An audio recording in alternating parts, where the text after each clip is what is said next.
नमस्कार विद्यार्थी मित्रांनो, कालच्या लेक्चरला आपण अँगल अँड इट्स मेजरमेंट या चॅप्टरची सुरुवात केली.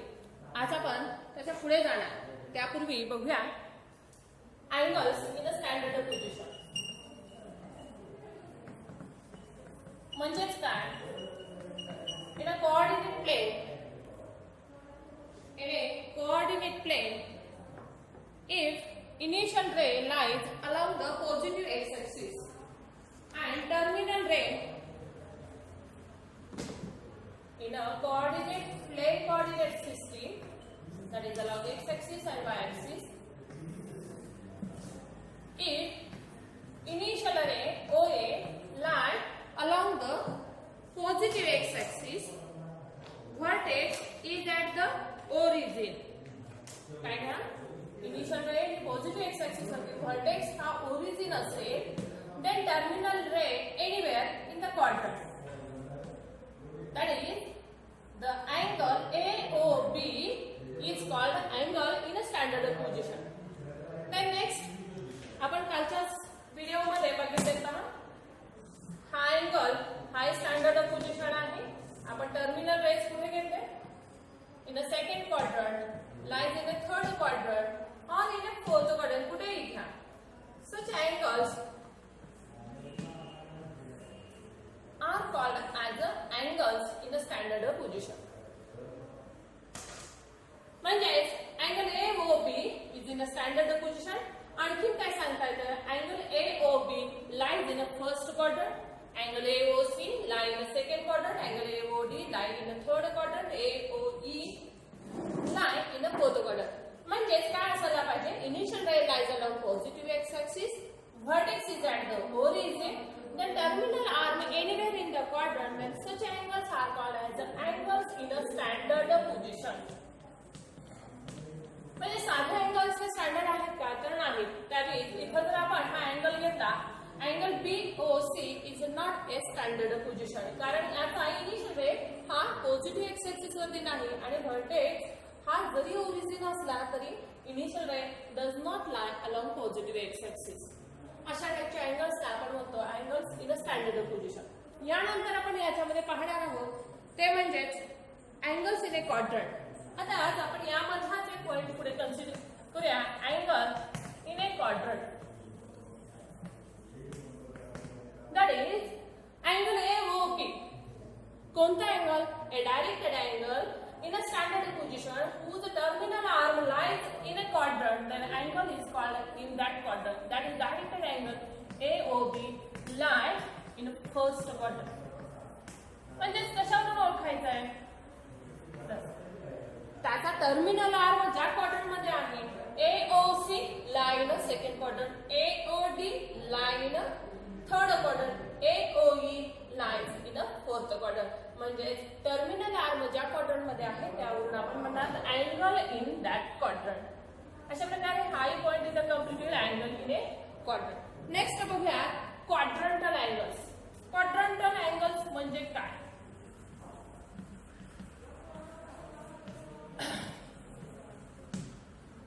काय काय करायचं यामध्ये? यामध्ये इनिशियल रे ही पॉझिटिव्ह एक्स ऍक्सिस किंवा आपण म्हणूया काय म्हणूया त्याला, angle in a standard position if it's terminal ray lie along the x axis or y axis. For example, AOB is a quadrantal angle, AOC is a quadrantal angle, AOD is a quadrantal angle. म्हणजेच का? A directed angle किंवा angle in a standard position whose terminal ray lies along the x-axis or y-axis. Such angles are called as quadrantal angles. म्हणजेच काय? AOB हा B हा terminal रे आहे, OB हा कुठे आहे बघा बरं, पॉझिटिव्ह y-axis वरती. AOC हा याचा टर्मिनल रे OC कुठे आहे? Lies along negative x-axis. किंवा OD हा terminal ray lies along negative y axis किंवा स्वतः AOE हा सुद्धा क्वाड्रंटल अँगल्स आहे. म्हणजे क्वाड्रंटल अँगल्स म्हणजे काय आणखी डिफाइन होईल? द अँगल्स मध्ये ज्या अँगल्स ज्या angles integral multiple of 90 degree 90च्या पटीत असणारे सर्व अँगल्स हे क्वाड्रंटल अँगल्स आहेत. म्हणजेच बघा 0 degree 90 degree 180 degree 270 degree etcetera end etcetera. किंवा निगेटिव्ह फक्त पॉझिटिव्ह स्टँड आहे -90 डिग्री हा सुद्धा क्वाड्रंटल अँगल आहे. आणि मग यामध्ये काय फरक आहे तर यामध्ये आपण इनिशियल रे आणि व्हर्टेक्स फिक्स करत होतो आणि टर्मिनल रे एनीवेअर. तर इथं मात्र आपण घेतोय initial ray lies along positive x-axis, vertex is at the origin, and terminal ray lies along the x-axis or y-axis. Such angles are called as quadrantal angles, and they are integral multiple of म्हणजेच ते 90च्या पटीत असतात. 1 time 90, 2 times of 90, 3 times of 90, or -1 times of 90, or -2 times. Next आपण बघूया coterminal angles. Coterminal angles काय definition सांगते. Initial ray, suppose we take initial ray OA, it rotate along the point O. If its rotation, the amount of rotation is 45 degree, then ray initial ray आणि terminal ray आणि जो angle तयार झालाय हा 45 डिग्रीचा आहे. तर याला कोटर्मिनल असणारा अँगल परत आणखी एक डिफाइन करूया आपण. रे OA rotate about the point O in clockwise direction आणि परत तीच पोझिशन घेतो. कोणती तीच?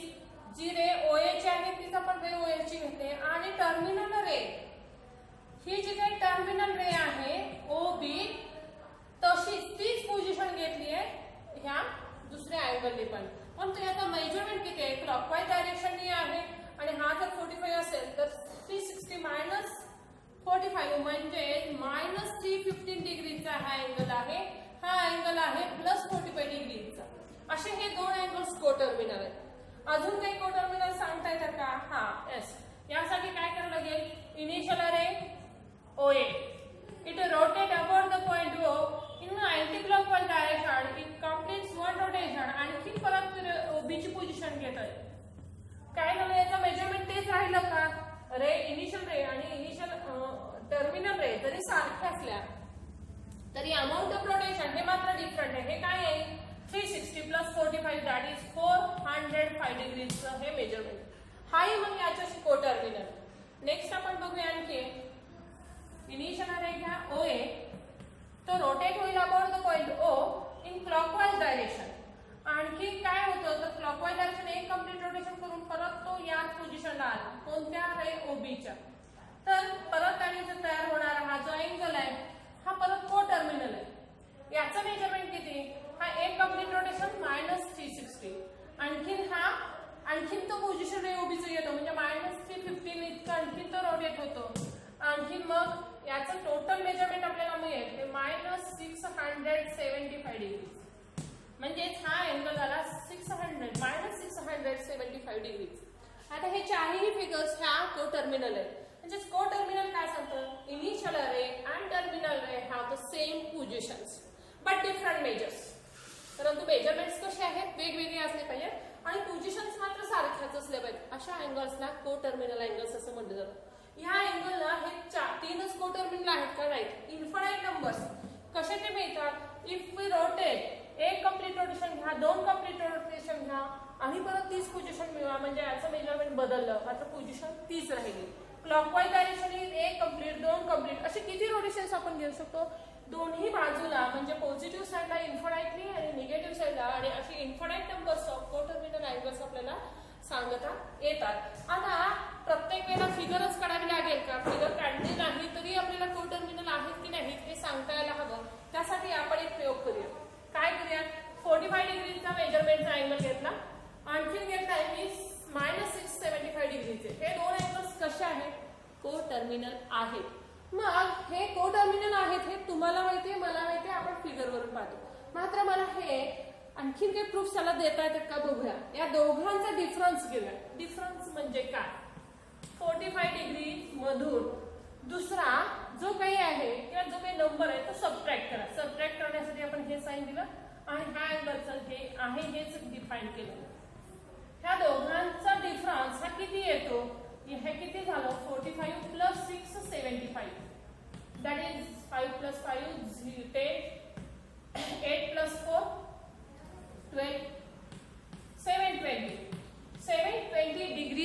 मिळाले. आता हा 720 कसा आहे, is a 2 times of 360.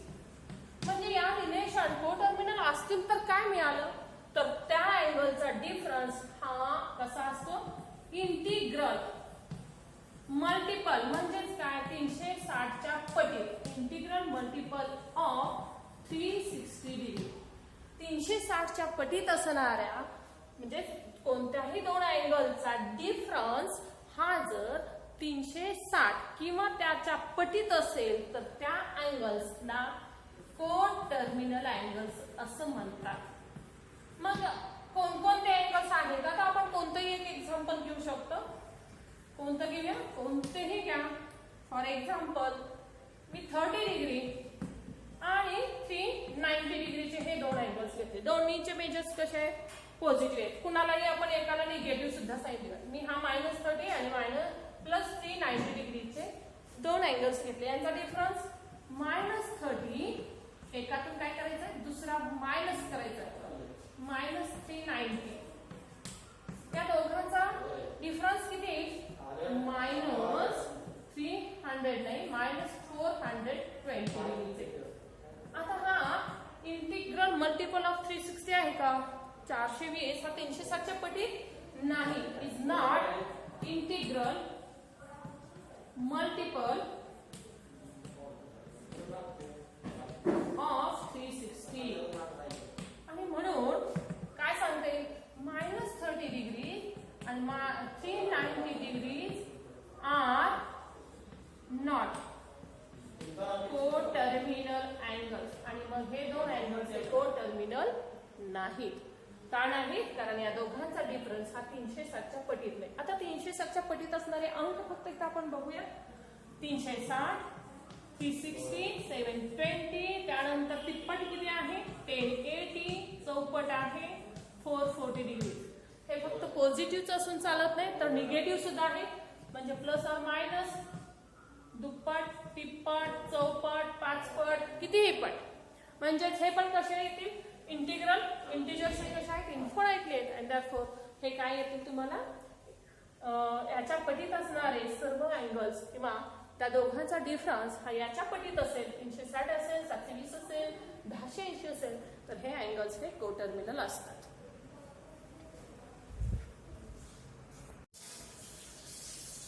Measures of angles यामध्ये आपण बघूया. आपण अँगल जे घेतलेले आहेत त्याचं मेजरमेंट करतो आणि ते दोन प्रकारे करता येतं. त्यापैकी पहिली जी तुम्हाला माहिती आहे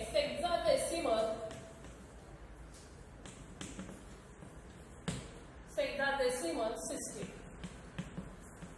किंवा यालाच डिग्री मेजर असंही म्हटलं जातं.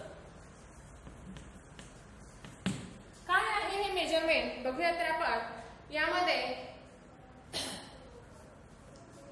एक कंप्लीट रोटेशन, आपण इनिशियल वेळ घेतला, एक कंप्लीट रोटेशन किती डिग्रीज मधून जातो, 360 डिग्री. एक complete rotation is a 360 degree. तर OA आणि हा आहे measure of angle AOB 360 degree जी तुम्ही पाहिलेली आहे. आता यापैकी आपण परत डिफाइन करूया. या एका कंप्लीट रोटेशनचे 360 समान भाग करूया. 360 समान भाग केले तर त्यापैकी एक भाग, किती समान भाग करायचे, एका रोटेशनचे 360 इक्वल पार्ट्स केले आणि त्यापैकी एक हा म्हणजे डिफाइन होईल तो आहे 1 डिग्री. दॅट इज 1 डिग्री म्हणजे काय, एका कंप्लीट रोटेशनचे 360 समान भाग करा, त्यापैकी एक म्हणजे 1 डिग्री. आता परत या 1 डिग्रीचे परत 60 समान भाग करा, त्यापैकी एक या 60 एका डिग्रीचे इक्वल 60 पार्ट्स केले तर त्यापैकी एक पार्ट म्हणजेच 1 मिनिट. परत या 1 मिनिटचे 60 समान भाग करा आणि त्यापैकी एक म्हणजेच 1 सेकंड. दॅट इज हे असं define 1 complete rotation is a 360 degree. 1 degree is equal to 60 minutes and 1 minute is equal to 60 seconds. ही जी काही मेजरमेंट आहे ही मेजरमेंट ऍक्युरेट येण्यासाठी आपण त्या 1 डिग्रीचे 60 समान भाग करतो, त्याला मिनिट्स असं म्हणतात. आणि घड्याळाच्या काळातल्या मिनिट्स हे वेगळे आहेत आणि सेकंड्स हे या पद्धतीने डिनोट करतात. ऍक्युरेट मेजरमेंट घेण्यासाठी आपण काय एका डिग्रीचे 60 समान भाग करतो, त्याला मिनिट्स म्हटलेले आहे. परत एका मिनिटाचे 60 समान भाग केले, सेकंड्स म्हटलेले आहे त्याला. अशा प्रकारे ही 60 मध्ये डिव्हाइड होते आणि म्हणून या मेजरमेंटला सेक्साडेसिमल सिस्टीम ऑफ मेजरमेंट असंही म्हटलं जातं. नाउ नेक्स्ट जी तुम्हाला माहिती नाहीये, second measurement of an angle is radian measure. Radian हे काय आहे? रेडियन मेजर एक मेजरमेंट आहे आणि हे डिनोट कसं करतात? रेडियन मेजर याला दुसरं नाव आहे सर्क्युलर मेजर. का सर्क्युलर मेजरमेंट म्हणतात हेही आपण बघूया आणि रेडियन कसा डिनोट करतात तेही आपण बघूया. सर्क्युलर मेजरमेंट आणि यासाठी आपल्याला सर्कल डिफाइन करावं लागेल. इन ए सर्कल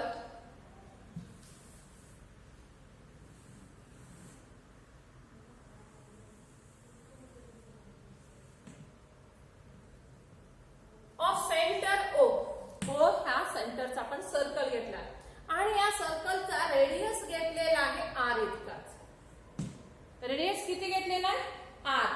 जितक्या लांबीचा रेडियस आहे, जेवढ्या लांबीचा रेडियस घ्याल तेवढ्याच लांबीची आर्क घ्या.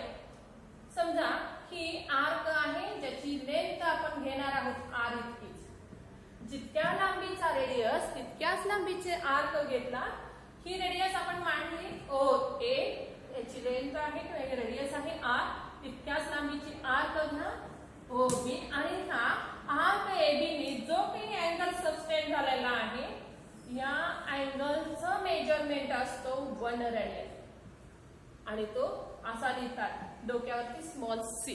रेडियन याचं युनिट असं आहे स्मॉल सी लिहितात.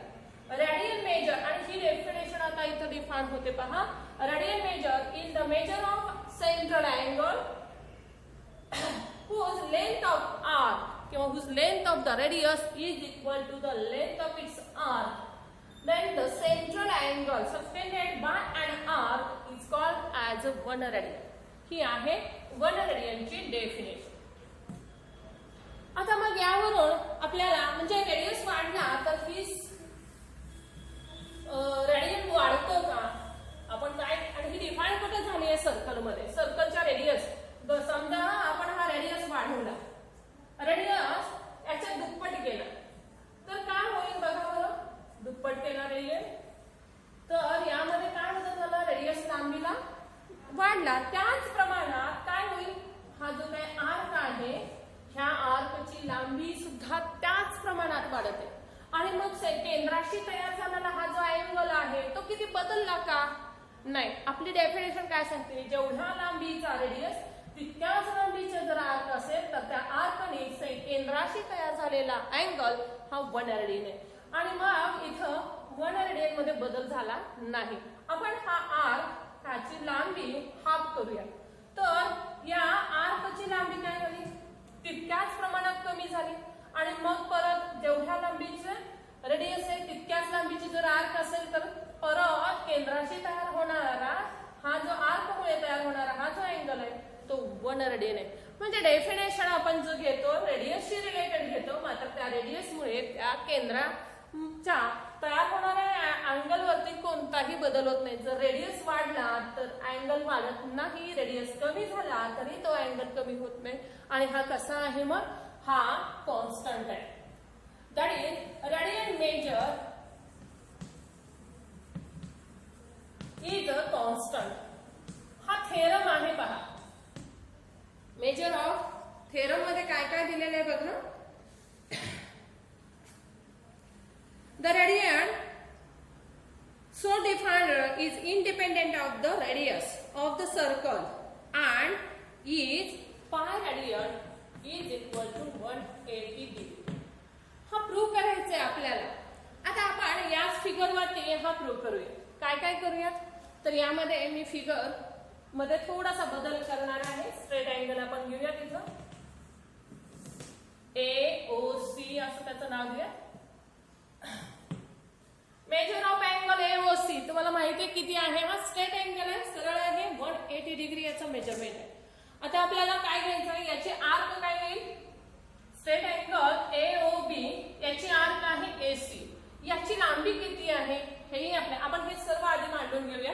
काय काय गिवन आहे, measure of angle directed angle AOB हा किती आहे 1 रेडियन गिवन आहे, आपण घेतलाय. का बरं आहे तो, कारण जेवढ्या लांबीचे आर्क आहे रेडियस आहे तितक्याच लांबीचे आर्क असल्यामुळे जर केंद्राशी तयार होतो तो अँगल 1 रेडियन. डेफिनेशन.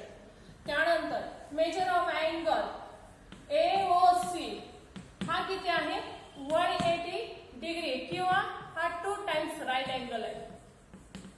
ओके. त्यानंतर आणखी काय माहिती तुम्हाला, length of arc AB. Arc AB ची लेंथ किती आहे R इतकी आहे. आणि लेंथ ऑफ आर्क AC ची लेंथ किती आहे. आता ही माहिती आहे का, दिली आहे का नाही, मग ती शोधायची कशी. तर तुम्हाला माहिती आहे लेंथ किंवा सर्कम्फरन्स ऑफ सर्कल हा किती असतो 2πr. हा पूर्ण सर्कम्फरन्स आपल्याला डिफाइन करायचा का नाही, की कोण आहे हा डायमीटर असेल तर हे हाफ सर्कल आहे. And therefore length of arc AC हा काय आहे हाफ आहे. पुन्हाच्या पूर्ण सर्कलचा तो अर्धा आहे. आणि अर्धा मग कसा डिफाइन आहे 2πr हा पूर्ण circumference divided by 2. That is काय मिळाला, length of arc AC is equal to πr. हे कशावरून काढलात तुम्ही, यस तुम्ही हे शोधलात कशावरून, circumference of circle is 2πr and half circumference is a πr. circumference मिळाला. त्यानंतर आपल्याला circumference that is length of arc. आता आपल्याला काय रिलेशन माहिती आहे, तुम्हाला माहिती आहे का की हा जो अँगल आहे आणि हा जो आर्क आहे हे एकमेकांना प्रमाणात असतात, प्रोपोर्शनल असतात. आणि मग हेच तुम्हाला परत सांगायचं आहे, measures of angles at the center of a circle are proportional to the length of the corresponding arcs. आणि म्हणून आपण इथे असं घेऊया, measure of angle AOB upon measure of angle AOC. हे असं लिहू शकतो, measure of angle AOB upon its length of arc AB आणि measure of angle AOC upon length of arc AC. आता दोन्ही सर्व व्हॅल्यूज तुम्हाला माहिती आहेत. Angle AOB 1 radian upon length of arc AB चे आर्क आहे R. 180 डिग्री किंवा 2 राईट अँगल्स अपॉन πr. दोन्ही बाजूमध्ये काय कॅन्सल होतं का, होतं. काय होतं, R इथून आणि इथून कॅन्सल करता येतो. अँड देयरफॉर 1 रेडियन बरोबर काय डिफाइन झालं 180 डिग्री अपॉन पाय. पायची व्हॅल्यू अप्रॉक्सिमेटली 3.114 आहे का. 1 रेडियन बरोबर तुम्ही काय डिफाइन केला 180 डिग्री अपॉन पाय. आता यामध्ये हे जे काही इक्वेशन तुम्ही डिफाइन केलं किंवा मिळवलेलं आहे यामध्ये रेडियस कुठे आहे का, रेडियस आहे का बघा, व्हेरिएबल नाही. आणि इथं कुठेही रेडियस नाही. अँड देयरफॉर हे जे काही इक्वेशन डिफाइन केलं हे कसं आहे, इज independent of radius. हे रेडियस वरती डिपेंडंट आहे. डिपेंड असेल तर यामध्ये व्हेरिएबल आला असता. आणि म्हणून आपल्याला काय रिलेशन मिळतं 1 radian is equal to 180 degree upon pi. आणि हेच परत असं लिहिता येईल, हा पाय इकडे घ्या तो 1 रेडियनला मल्टिप्लाय झाला तर pi radian is equal to 180 degree. Hence we prove this theorem. आताच आपण काय बघितलं, मेजर्स ऑफ अँगल्स. यामध्ये कोणकोणते प्रकार बघितले, डिग्री मेजर आणि रेडियन मेजर. डिग्री मेजर तुम्हाला माहिती आहे डिग्री मध्ये असणारा ज्याचं युनिट आहे स्मॉल 0 आणि रेडियन मेजरचं युनिट आहे स्मॉल c. कुठं लिहायचं आहे त्याच्या डोक्यावरती आपण, म्हणजे 30 डिग्री 1 रेडियन. ठीक आहे. यामध्ये काही महत्त्वाचे पॉइंट्स आपल्याला इथं डिफाइन करावे लागतील. त्यासाठी आपण बघूया नोट्स मध्ये पहिला पॉइंट. आता आपण आत्ताच काय डिफाइन केलं, पाय रेडियन बरोबर 180 म्हणजेच पाय रेडियन बरोबर काय तर 2 राईट अँगल्स.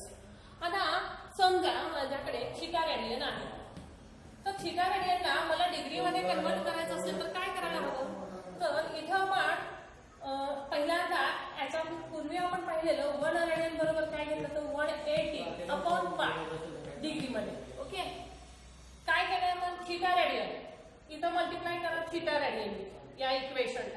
थीटा रेडियन बरोबर काय झालं थीटा दोन्ही बाजूला आपण थीटाने मल्टिप्लाय केलं, थीटा इंटू 180 अपॉन पाय किंवा हे सगळं टोटल जे मिळेल हे डिग्रीमध्ये. म्हणजेच रेडियन मधून जर डिग्रीमध्ये कन्वर्ट व्हायचं असेल तर काय रिलेशन वापरले, काय केलं पाहिजे, थीटा रेडियन बरोबर theta into pi upon 180 upon pi in degree. आता यामध्ये काही एक्झाम्पल्स आहेत. फॉर एक्झाम्पल आपण 2 रेडियन बरोबर डिग्रीमध्ये कसं लिहायला 2 इंटू 180 अपॉन पाय हे डिग्रीज मध्ये. आता पायची व्हॅल्यू काय आहे तुम्हाला माहिती आहे का, पाय इज अप्रॉक्सिमेटली इक्वल टू 3.14 आणि मग ही जर इथे पुट केली तर 2 रेडियनची व्हॅल्यू मिळते. यावर आणखी तुम्हाला सांगता येईल की 1 रेडियन हे किती आहे 57 डिग्री 19 मिनिट्स 29 सेकंड्स. हे झालं कन्व्हर्जन रेडियन मधून डिग्री मध्ये कन्वर्ट व्हायचं असेल. अशाच प्रकारे डिग्री मधून कन्वर्ट व्हायचं असेल रेडियन मध्ये, तर समजा थीटा डिग्रीचं आपल्याला कन्वर्ट करायचं आहे रेडियन मध्ये, काय करावं लागेल, आता काय होईल हे इक्वेशन आपण असं जे घेतलं होतं त्याच्याऐवजी इथं बघा काय करायचा बदल. म्हणजे पाय रेडियन बरोबर आपण काय म्हणतो 180 डिग्री, 1 डिग्री बरोबर काय होईल पाय अपॉन 180 रेडियन. डिग्री इथंच काय इंटू 1 इथं 1 असतो मल्टिप्लाय मध्ये, तो तिथंच असू द्या 180 डिव्हाइड मध्ये घेतला.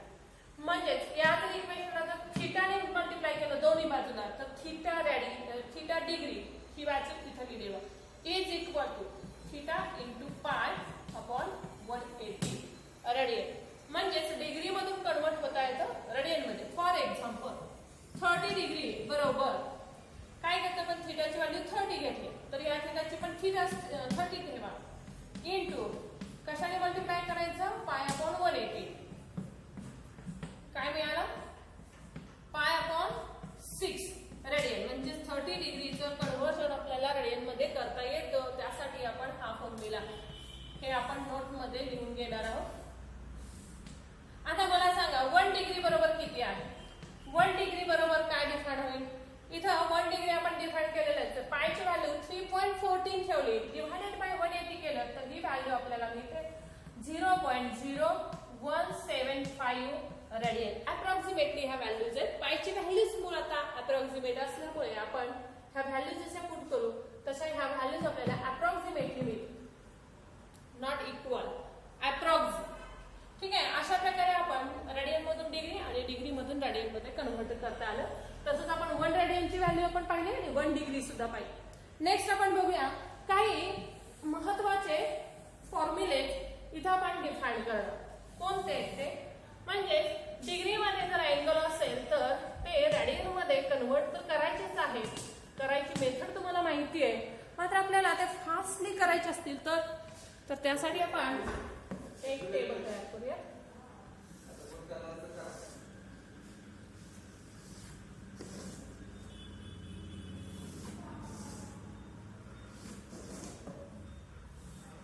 आपण 30 डिग्रीज घेऊया पहिल्यांदा किंवा 15 डिग्रीज घेतला, 13 डिग्रीज पाय बाय 6. त्यानंतर 30 ची दुप्पट घेतली मी 60 डिग्री. तर इथं मला रेडियन मध्ये कन्वर्ट करण्यासाठी मी कॅल्क्युलेशन स्टेप्स न करता याची दुप्पट घेईन. पाय बाय 6 ची दुप्पट 2 पाय बाय 6. म्हणजेच 2 पाय बाय 6 लिहायचं का नाही, काय करायचं कॉमन कॅन्सल करा पाय बाय 3. त्यानंतर 90 डिग्रीज हे कसं लिहायचे याची तिप्पट म्हणजे 3 पाय बाय 6. म्हणजेच तो असाच ठेवायचा का नाही पाय बाय 2. त्यानंतर 120 डिग्री 30 ची किती आहे ही चौपट आहे किंवा 60 ची दुप्पट आहे. मग आपण 60 ची दुप्पट लिहिली तर 2 पाय बाय 3 कारण यामध्ये कॉमन कॅन्सल नाही आणि therefore 2 pi by 3 is 120 degree. 150 degree हा किती 150 डिग्री कसा लिहायचा, किती पट आहे हा 150 हा 30 च्या 5 पट आहे. म्हणून 5 times of pi by 6. Common cancel नाहीये त्यामुळे आपण आहे असं लिहू शकतो. त्यानंतर 180 डिग्री आपण काढलेलंच आहे. 180 डिग्री बरोबर पाय आहे का बघूया का चेक करून. असायलाच हवा. काय करायला 6 पट 30 ची 6 पट 6 ने इथे मल्टिप्लाय केलं pi by 6 into 6 that is पाय. अशा प्रकारे आपण पटीमध्ये किंवा आणखीन आपण स्वतः वेगळ्या काही आयडियाज घेऊ. ह्या रॅडियन मधून डिग्री किंवा डिग्री मधून रॅडियन सहज कन्वर्ट होत आहे. 15 डिग्रीज बरोबर 15 डिग्री जर शोधायचं असेल तर याची निमपट कशी घ्यायची. निमपट पाय बाय 6 निमपट म्हणजे हाफ ने मल्टिप्लाय करा दॅट इज पाय बाय 12. अजून 15च्या पटीत असणारा 75 डिग्री हा कसा घ्याल. 15 5 75 5 टाइम्स ऑफ पाय बाय 12. परत 90 येईल त्या तो नकोच. परत 90 नंतर परत 15 डिग्री ऍड करा 105 डिग्री. किती पट आहे 15च्या 15 7 7 पाय बाय 12. अशा प्रकारे आपण रॅडियन किंवा डिग्री मधून रॅडियन मध्ये किंवा रॅडियन मधून डिग्री मध्ये. आता रॅडियन मधून समजा माझ्याकडे पाय बाय 2 पाय बाय 6 किंवा 2 पाय बाय 5 ही व्हॅल्यू असेल तर मला याचं डिग्री मध्ये लिहायचं. रॅडियन मध्ये आहे 2 into पायची व्हॅल्यू इथं किती पुट करायची 180 अपॉन 5. आणि मग आपण हा सोडवून बघू शकतो पहा इथं 720 डिग्री. ओके या पद्धतीनं पायची किंमत तुम्ही 180 म्हणजे आता आपण एक्झाम्पल सोडवताना ही मेथड वापरणार आहोत. मात्र इथून पुढे आपले जे अँगल्स आहे ते अँगल्स कशामध्ये असायला हवेत तर रेडियन मध्ये असायला हवेत आणि रेडियन मध्ये लवकरात लवकर करता यावेत किंवा रेडियन मधला अँगल डिग्री मध्ये तो कोणत्या किती डिग्रीचा आहे हे शोधण्यासाठी पायची व्हॅल्यू 180 पुट केली की लगेच आपल्याला कळतं की हा 30चा आहे. पायची व्हॅल्यू 180 पुट केली की हा 60 डिग्री आहे. आणि या मेथड्स या काही आयडियाज आहेत त्या तुम्ही लक्षात ठेवा.